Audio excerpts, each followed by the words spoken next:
तो वहीं उत्तर प्रदेश के वित्त मंत्री सुरेश कुमार खन्ना आज विधानसभा में बजट पेश करेंगे। वहीं बजट पेश करने से पहले उन्होंने अपने आवास पर पूजा अर्चना की। उन्होंने कहा कि सब कुछ प्रदेश की 25 करोड़ जनता के कल्याण के लिए है। बजट का आकार विधानसभा में सामने आएगा। ये बजट सभी को शामिल करने वाला है।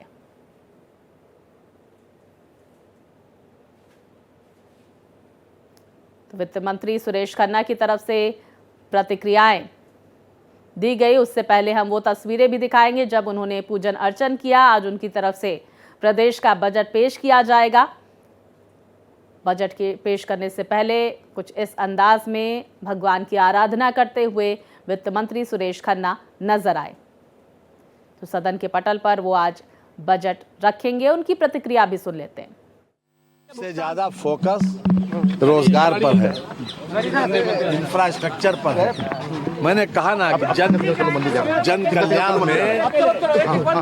कल्याण में सब कुछ समाहित। मुख्यमंत्री जी का कोई अपना एजेंडा नहीं है। जो कुछ भी है सुबह उठने से लेकर रात को सोने तक केवल जन कल्याण है। तो जो व्यक्ति सुबह उठने से लेकर रात को सोने तक केवल जन कल्याण सोचता है, तो आप ये मान के चलिए वो केवल हर चीज में, हर इशू में, हर मुद्दे में ये बात छिपी है कि वो किस उनके अपने निजी तजुर्बे हैं। उन्होंने हर तरह से जो कुछ भी अभी तक जिया है, जो कुछ भी समय उनका व्यतीत हुआ, वो सिर्फ पब्लिक में के इंटरेस्ट में व्यतीत हुआ। इन लोगों का हाल तो ये है कि जब पहले से प्रतिक्रियाएं लिखी बैठे रहती, पहले से बजट आए चाहे ना आए, इनके कार्यालय देख लीजिए, इनके पहले से प्रतिक्रियाएं लिखी रहती और ये पहले से तैयार रहते हैं कि क्या कहना है। चाहे ये देखें न देखें, पढ़ें न पढ़ें, इसका कोई मतलब नहीं है। तो वित्त मंत्री की तरफ से ये प्रतिक्रिया सामने निकल कर आ रही थी। बजट पेश करने से पहले वित्त मंत्री की तरफ से इस बात का जिक्र किया गया कि हर वर्ग को इसमें साधा जाएगा। जन कल्याण का ये बजट है। लेकिन उन्होंने अहम बात ये कही कि रोजगार और इंफ्रास्ट्रक्चर पर सबसे ज्यादा फोकस रहने वाला है।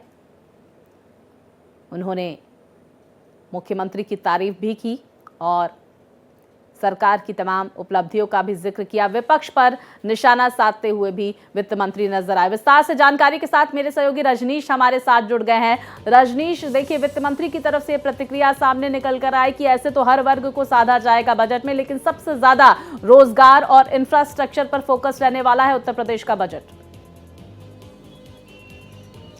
स्वाति, आपने सही फरमाया कि आज का जो बजट होगा वो सबका साथ सबका विकास के ही तर्ज पे होगा। क्योंकि बजट का जो आकार है लगभग 8 लाख करोड़ का है। हालांकि अभी कुछ देर पहले कैबिनेट की बैठक समाप्त हो चुकी है और एक परंपरा है, नियम भी है कि कैबिनेट की बैठक की सीधी जानकारी पटल पे दी जाएगी, उसकी कोई प्रेस ब्रीफिंग नहीं होगी। तो जो अनुमान के हिसाब पे बताया जा रहा है, और जैसे कि वित्त मंत्री खुद कह रहे थे कि एजुकेशन, इंफ्रास्ट्रक्चर और वो ऐसे क्षेत्र होंगे। चूंकि एक धार्मिक एजेंडा भी भारतीय जनता पार्टी के खाते में बड़े लेवल पे रहा, तो कुछ धार्मिक पर्यटन के हिसाब से भी उन जगहों को दिया जाएगा जहां पे पर्यटक आते हैं, टूरिस्ट का आने की एक बड़ी संभावना है। तो जिस तरीके से दावा किया जा रहा है सरकार की तरफ से, तो हमारे विकास का जो फ्रेम है उसमें गांव का गलिया भी है, शहर के चौराहे भी है, बुंदेलखंड भी है, पूर्वांचल भी है। तो माना जा रहा है कि एक जो बड़ा बजट होगा उन सबके विकास के लिए होगा। एजुकेशन में भी दिया जाएगा, शिक्षा में दिया जाएगा, रोजगार के क्षेत्र में दिया जाएगा, खासकर आईटी सेक्टर को भी बढ़ावा देने के लिए कुछ लोग उम्मीद लगाए हुए, तो उस सेक्टर को भी मजबूत किया जाएगा। जी स्वाति, तो देखिए, इन तमाम क्षेत्रों पर फोकस रहने वाला है इस बार का बजट और वित्त मंत्री की तरफ से जब पेश किया जाएगा, देखते हैं बजट के पिटारे में क्या कुछ खास रहता है। रजनीश, हम जानने की ये भी कोशिश करेंगे। हमने देखा बजट सत्र की शुरुआत होते ही विपक्ष का जोरदार हंगामा भी देखने को मिला है।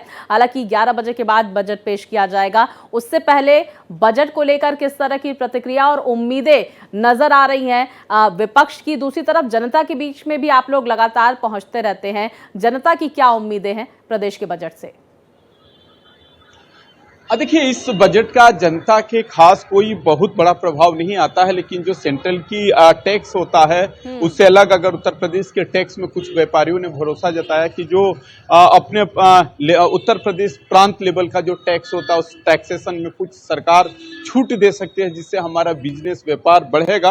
हालांकि हमेशा से व्यापारियों की मांग रही है, तो जो अमेजोन, फ्लिपकार्ट ऐसे जो कंपनियां उन पर टैक्स उत्तर प्रदेश सरकार बढ़ाए, जिससे हमारा भी कुछ रोजगार में वृद्धि हो, तो वो आने वाला समय बताएगा, क्योंकि सारी बातें पटल पे ही रखी जाएगी। जो सूत्रों के हवाले से जितनी खबर है कि इंफ्रास्ट्रक्चर, धार्मिक क्षेत्र, जहां मंदिर है, जहां बिल्कुल, देखिए जिन बातों का आपने जिक्र किया, मुद्दों का, इन तमाम मुद्दों को शामिल किया जाएगा इस बार के बजट में, ऐसे कयास लगाए जा रहे हैं। बहुत शुक्रिया आपका रजनीश, तमाम जानकारियां हमारे दर्शकों तक पहुंचाने के लिए।